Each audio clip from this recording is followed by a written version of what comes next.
Coming up on Lindenwood News, St. Charles County Police partner with federal immigration authorities, what the new agreement means for the community. Plus, we discuss the future of the Lindenwood men's Division I hockey team in postseason competition. And we explore emotional highlights from the Artemis mission to the moon. Those stories and more coming up on Lindenwood News.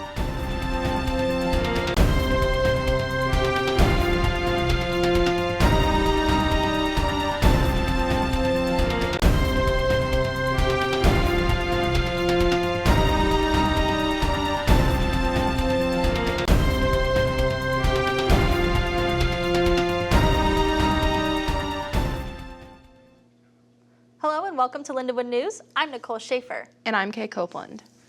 St. Charles County Council unanimously approved a partnership last month with U.S. Immigration and Customs Enforcement. The agreement falls under the federal 287G program, allowing up to 10 officers to be trained to assist with immigration enforcement. This doesn't put us under ICE control.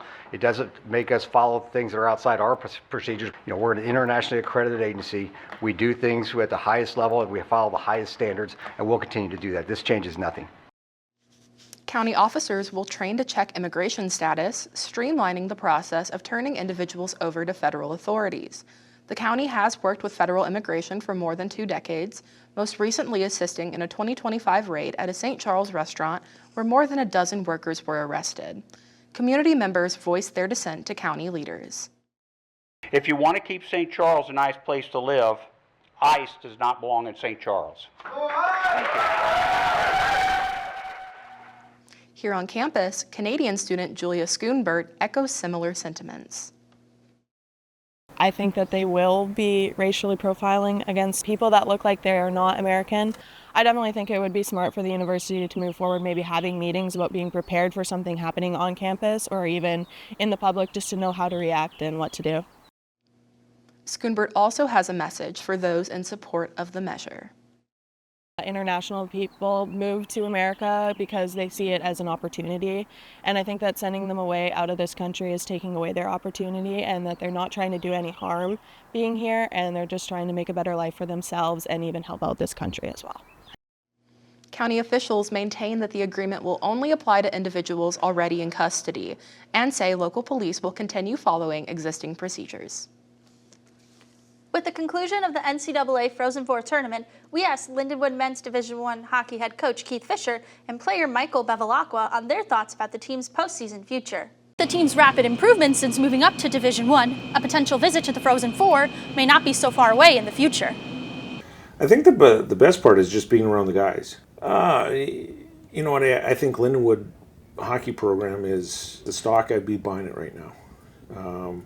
You know, I just look at the foundation that the guys have set and the expectations that we had not only this year but going into the future. And you know, I anticipate us, you know, within the next, hopefully next year, but maybe in the near future, getting into a league. And you know, I think the program is just growing along with the school is just growing every year. Not every school in the country is growing right now. So Lindenwood's in a great spot. You know, not only campus, community there is growing, and I think the whole athletic department, and then especially the hockey program is growing. You know, we're going to get more people in the building. We're going to have more wins.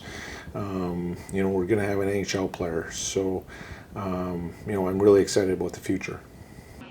The Frozen Four would be awesome. Obviously, it's every hockey player's dream come true to win a national championship and move on further to pros, but that would be a lifelong dream. I think obviously you have freshmen coming in this year, so they have to get used to the college atmosphere. Like we played in Maine this year, that's a whole new ball game for freshmen. So getting that and letting them experience that, I think those guys, the freshmen, are going to have unreal careers, and especially here, they're going to be huge for us. So I'm excited for that, and I think it'll just keep growing and growing. While colleges such as Denver and Western Michigan remain at the top for now, Lindenwood University may just see itself roaring its way to being the champions of the highest level of college hockey. And with that in mind, keep your eye on LU's future standings. You never know what could happen. In national news, Pope Leo is standing by the Bible's message of peace in response to criticism from President Donald Trump. The first American pontiff says he is not afraid of the Trump administration and will continue to speak out against the U.S.'s war with Iran. As he boarded a plane Monday for a trip to Africa, Pope Leo responded to Trump's Sunday comments calling the pontiff terrible for foreign policy. The things that I say are certainly not meant as attacks on anyone, and the message of the gospel is very clear: blessed are the peacemakers. I will not shy away from announcing the message of the gospel, of inviting all people to look for ways of building bridges for peace and reconciliation, of looking for ways to avoid war anytime that's possible, to put my message on the same plane as what the president has attempted to do here, I think is not understanding what the message of the gospel is. And I'm sorry to hear that, but I will continue on with what I believe is the mission of the church. The recent public exchanges between the two stem from Trump's online post last week, threatening to kill a whole civilization if Iran did not agree to reopen the Strait of Hormuz. Pope Leo calls that unacceptable. In last week's segment, we covered the Artemis mission and how they broke the record for the furthest distance humans have traveled from Earth. Now the crew has returned, and the mission delivered several remarkable and emotional moments. The Orion spacecraft re-entered Earth's atmosphere with a perfect splashdown in the ocean and successfully completed its mission and returned safely to Earth as a part of Artemis 1. Beyond its technical achievements, the mission was defined by deeply human moments along the way. One of the most memorable highlights unfolded during an emotional message from pilot Victor Glover, underscoring the humanity and meaning behind space exploration. You guys are talking to us because we're in a spaceship really far from Earth, but you're on a spaceship called Earth that was created to give us a place to live in the universe, in the cosmos. I think maybe the distance we are from you makes you think what we're doing is special, but we're the same distance from you, and I'm trying to tell you, just trust me, you are special. In all of this emptiness, this is a whole bunch of nothing, this thing we call the universe. You have this oasis, this beautiful place that we get to exist together. This is an opportunity for us to remember where we are, who we are, and that we are the same thing and that we got to get through this together.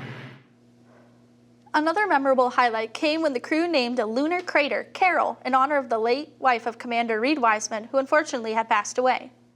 It was getting emotional there, and I think when Jeremy spelled Carol's name, Carroll, I think for me that's when I was overwhelmed with emotion. And a number of years ago, we started this journey in our close-knit astronaut family, and we lost a loved one.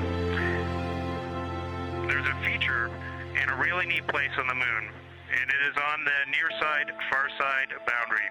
In fact, it's just on the near side of that boundary, and so at certain times of the moon's transit around Earth, we will be able to see this from Earth. And so we lost a loved one. Her name was Carol,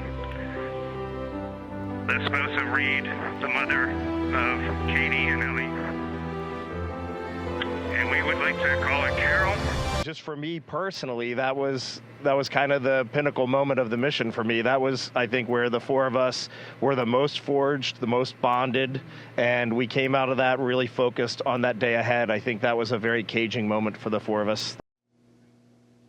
While the mission marks a significant step forward in space exploration, its most lasting impact may lie in moments like these, where achievement meets emotions and humanity.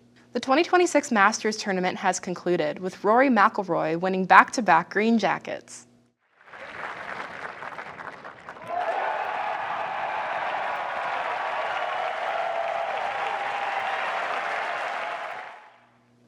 McIlroy's performance was a masterclass in precision. After a blistering 5 under par on Saturday, he played a disciplined final round, carding a 1 under 71.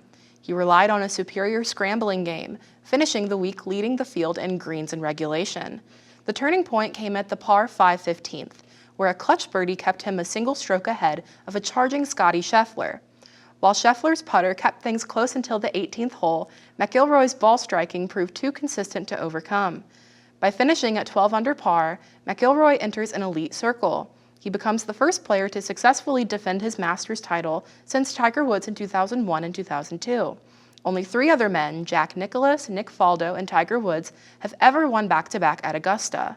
The Northern Irishman is now $4 million richer and looks to continue this trend going into the PGA Championship next month. Las Vegas is giving a huge honor to one of the city's biggest contributors. Last Friday, the city renamed a stretch of Las Vegas Boulevard after 16-time Grammy winner Bruno Mars. The street was renamed to Bruno Mars Drive, recognizing his longtime residency and its lasting impact on the Las Vegas Strip, as well as his recent $1 million donation to children's hospitals. Mars is the second person in Las Vegas history to have a street named after them, following Elvis Presley. That's it for this edition of Lindenwood News. Thanks for joining us.